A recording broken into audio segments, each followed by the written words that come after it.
Periods के समय pen होता है, ये सबने सुना है और ये एक नॉर्मल सिम्टम की कैटेगरी में आता है।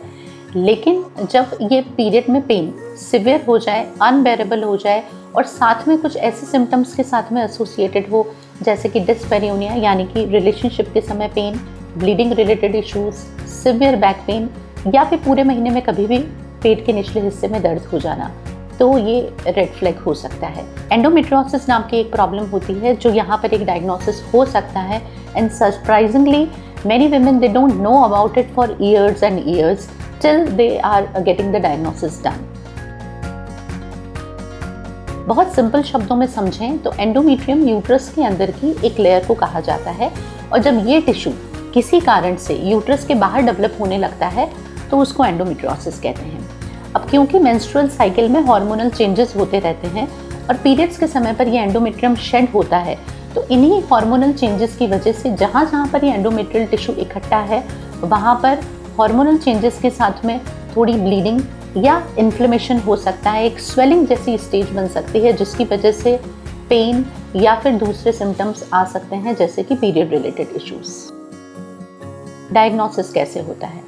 अगर हम एंडोमेट्रियोसिस के डायग्नोसिस की बात करें तो सबसे पहले इंपॉर्टेंट है आपके सिम्टम्स। ये सिम्टम पीरियड में पेन तो हो ही सकता है जैसा कि हम बात कर रहे हैं, लेकिन ये पेन जो है वो नॉर्मल मेडिकेशंस के साथ में भी कई बार नहीं जाता है, मीन्स ये एक सिवियर पेन होता है। साथ में बैक पेन जैसी समस्या हो सकती है, फर्टिलिटी इश्यूज हो सकते हैं अगर आप ट्राई कर रहे हैं कंसेप्शन के लिए और आपको रिजल्ट नहीं मिल रहा है, कंसीव नहीं कर पा रहे हैं, और डिस्पेरियोनिया जैसा कि रिलेशनशिप के समय पेन की हमने बात की, वो यहाँ पर बहुत कॉमन सिम्टम होता है। तो सिम्टम्स बहुत इंपॉर्टेंट है डायग्नोसिस के लिए। साथ में बहुत ही सिंपल और इफेक्टिव टूल होता है सोनोग्राफी। सोनोग्राफी से हम देख सकते हैं कि ये एंडोमेट्रियल टिश्यू अगर ओवरी के अंदर किसी सिस्ट की फॉर्म में अगर हमको नजर आ रहा है तो। इसके अलावा भी पेल्विस में ये चीज़ फैली हुई हो सकती है। वो तरह का एंडोमेट्रियोसिस जनरली हमको लेप्रोस्कोपी पे देखने को मिलता है, जहां हम डायरेक्टली आंखों से देख सकते हैं कि एंडोमेट्रियल टिश्यू जो है वो जगह जगह पेल्विस में डिपॉजिट है। देखिए, कोई ऐसा ठोस हमारे पास में ऐसी कोई थ्योरी नहीं है अभी तक जो ये क्लियरली बता सके 100% केसेस में कि ये रीज़न है एंडोमेट्रियोसिस का, but there are some proposed hypothesis, जिसमें से एक है हार्मोनल इश्यूज हो सकते हैं, कहीं कहीं किसी केस में फैमिली हिस्ट्री या जेनेटिक्स भी रोल प्ले करता है। एक अलग से थ्योरी जो होती है जिसको रिट्रोग्रेड मेंस्ट्रुएशन कहा जाता है, यानी कि मेंस्ट्रुएशन में जो ब्लड बॉडी के बाहर आ जाता है वो यहाँ पर इस केस में पीछे चला जाता है, बैक फ्लो से चला जाता है और जाकर जगह जगह पेल्विस में, ओवरी में, यूट्रस के पीछे की तरफ डिपॉजिट हो जाता है और इस तरह के सिम्टम्स देने लगता है। मेनली एंडोमेट्रियोसिस में ट्रीटमेंट जो है वो डिपेंड करता है सिम्टम्स पे, यानी कि पेन आपको मेनली परेशान कर रहा है या फर्टिलिटी की प्रॉब्लम है।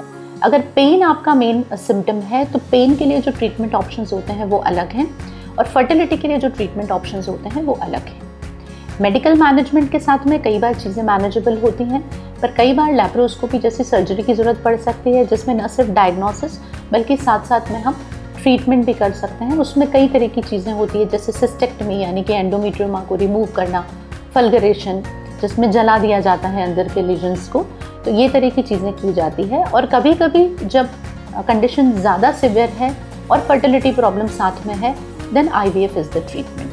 So we know IVF is not always required, but in advanced endometriosis, yes, this is the treatment of choice for fertility.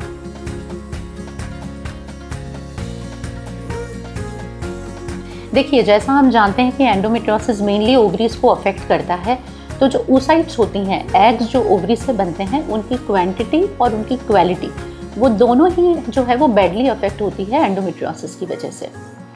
Fallopian tubes का बहुत बड़ा रोल होता है फर्टिलिटी में और उसके ऊपर भी एंडोमेट्रियोसिस का असर आता है। एक जनरल ट्यूबो ओवेरियन रिलेशनशिप जो होती है कि एग ओवरी से निकला और उसको ट्यूब्स ने कैच किया, तो वो पूरा माइक्रो इन्वायरमेंट जो है वो भी एनाटॉमिकली और फिजियोलॉजिकली एंडोमेट्रियोसिस में डिस्टर्ब हो जाता है। तो बहुत सारे ऐसे रीजंस हैं जिसकी वजह से एंडोमेट्रियोसिस फर्टिलिटी को अफेक्ट करता है। अगर आप कंसीव के लिए ट्राई कर रहे हैं और आपका डायग्नोसिस एंडोमेट्रियोसिस है तो ट्रीटमेंट कैसे करें? देखिए, मेडिकल मैनेजमेंट यानी छोटे छोटे ओरल मेडिकेशंस के साथ में हम ट्राई करना स्टार्ट करते हैं। कभी ज़रूरत होती है तो हम इंजेक्शंस ऐड कर सकते हैं और एडवांस केसेस में जहाँ डिजीज़ की सिवियरिटी ज़्यादा है या फिर लंबा समय हो गया है आपको फर्टिलिटी के लिए ट्राई करते करते, तो फिर IVF इसमें काफ़ी कारगर सिद्ध होता है। लेकिन ये ज़रूरी नहीं है कि एंडोमेट्रियोसिस के हर केस में हमको IVF की रिक्वायरमेंट हो। ये डिपेंड करता है डिजीज़ की स्टेजिंग पर और सिवियरिटी पर। इसके साथ ही एक बहुत इंपॉर्टेंट बात है कि लैप्रोस्कोपी प्लस इनफर्टिलिटी मैनेजमेंट, यानी कि IVF के साथ लैप्रोस्कोपी को कंबाइन कर देने से भी कई बार प्रोग्नोसिस जो है वो बहुत अच्छा मिलता है हमको IVF केसेस में जहाँ पर एंडोमेट्रियोसिस होता है।